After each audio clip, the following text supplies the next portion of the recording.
ఏదైనా శుభకార్యం కానీ లేదా ప్రత్యేక కార్యక్రమం కానీ ఇంట్లో పూజలు కానీ ఉంటే, అలాగే పెళ్ళిళ్ళు, బారసాల ఇలాంటివి ఉంటే తప్పనిసరిగా కొత్త బట్టలు కట్టుకు తీరాలా? ఏ రోజు వాడుకునే బట్టలతోటే వేడ్చుకోవచ్చు కదా. కొత్త బట్టలు ఎందుకు? అంటే షో కోసమా, ప్రదర్శన కోసమా, మాకు డబ్బు ఉందని చెప్పడానికే? మరి కొత్త బట్టలు కొనుక్కునే వాళ్ళ గతి ఏమిటండి? కొనుక్కోలేని వాళ్ళు ఇది అడిగారు వేళాకోళంగా. అమ్మా, ఏదో ఆఫీసులో పార్టీ ఉందంటే దిక్కుమాల డ్రెస్సులన్నీ వేసుకెడతారే. ఆ డ్రెస్సులు మామూలు ఉత్త డ్రెస్ అయితే 500 ఉంటుంది. ఆ దిక్కుమాల డ్రెస్సులు ఉంటాయి, 5-6 వేలు పెట్టి కొనుక్కుంటారు. ఆఫీసులో పార్టీకి అయితే వెళ్ళొచ్చా? ఇంట్లో శుభకార్యం అయితే కొత్త బట్టలు కట్టుకోరు మీరు? అమ్మా, కొత్త బట్టలు అంటే అర్థం ఏమిటో తెలుసా?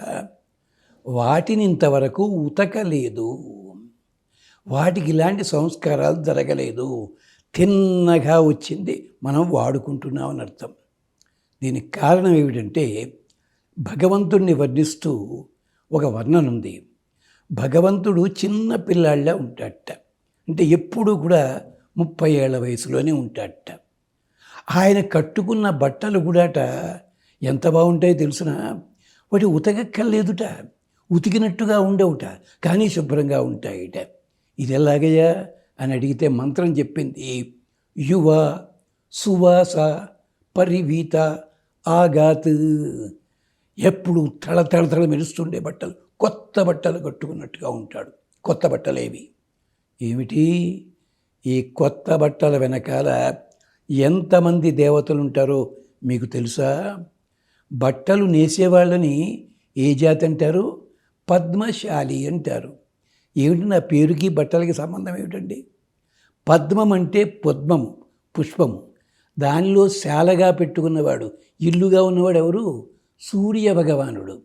ఈ బట్టలు నెయ్యడానికి మూలం సూర్య భగవానుడు. దేవతల్లో సూర్యుడి వల్లనే వస్త్రాలు ఏర్పడుతున్నాయి. అందుకని ఆయనకి పేరు పద్మశాలి. ఆయన దగ్గర డిజైనర్లు ఉంటారు. ఏమిటి? కత్తెర పెట్టి కట్ చేసేవాళ్ళ, వాళ్ళ పేరు కృత్తికలు. అలాగే ఇంకా ఇతర దేవతలు ఉన్నారు. ఇంత కథ ఉంది కొత్త బట్టల వెనకాల. కానీ ఇప్పుడు ఒక్క మాట చెప్తాను. మీరు ఎప్పుడైనా బట్టలు నేసే చోటకి వెళ్ళండి. మిషన్లు అక్కడ కాదు, బట్టలు నేసే ఊళ్ళకి వెళ్ళండి. అక్కడ మొదట ఏం చేస్తారు? దారం తీస్తారు. దారం తీసి నీళ్ళల్లో నానేస్తారు.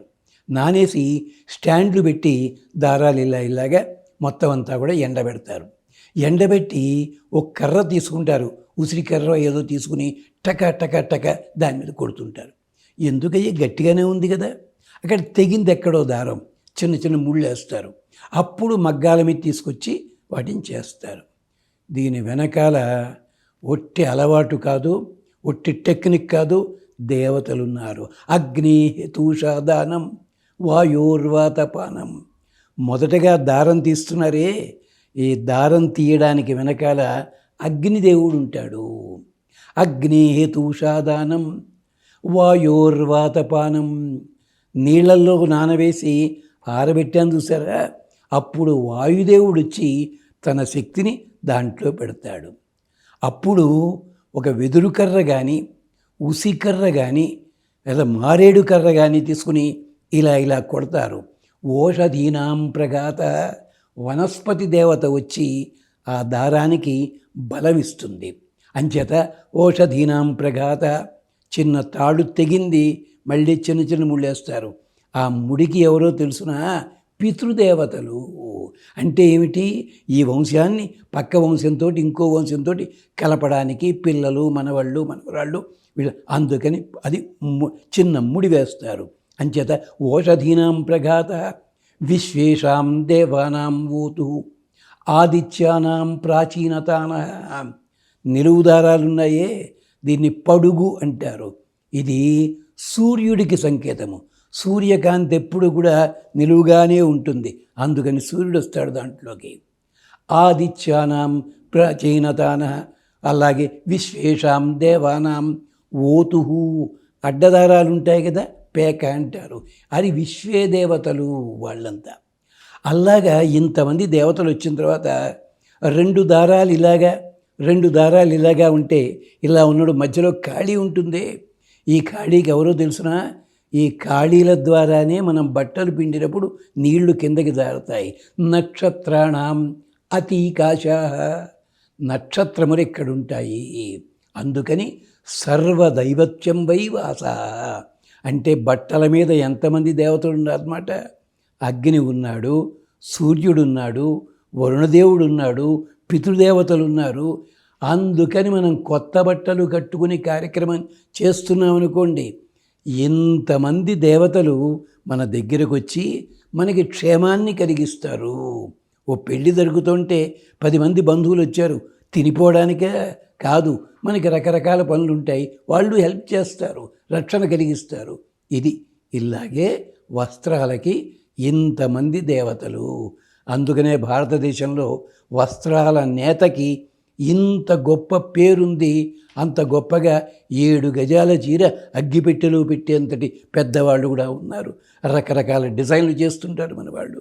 ఇంత ఉంది.